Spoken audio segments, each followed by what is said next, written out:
Chancha chan sung loi kan pe tu pam chen em thang that inam ko se hiban tuk in chancha kan ten tu MAC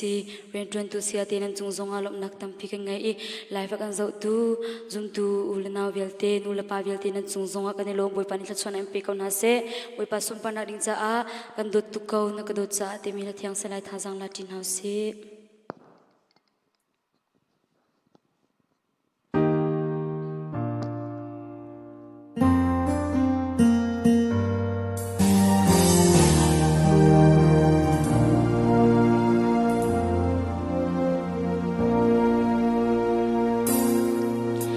Giang pha nak vai lam dầu in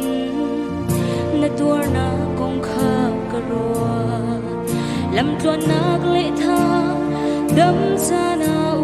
to lam har lệ ti nung chung in na ka ruồi tik zong a in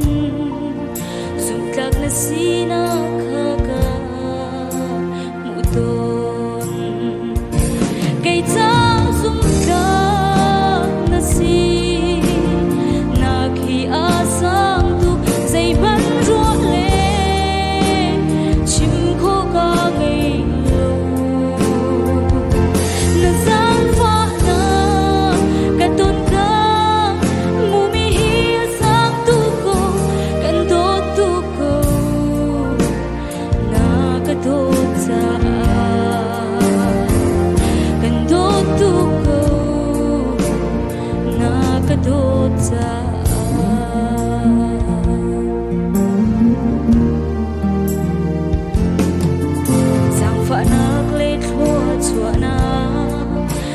ka bek chor hon viate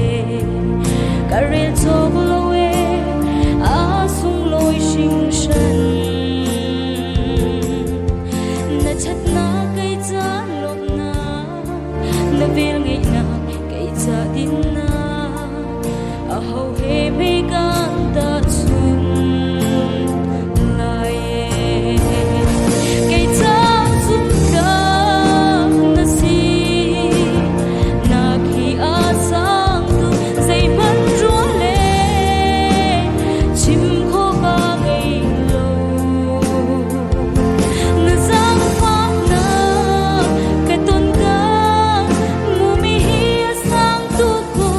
Can do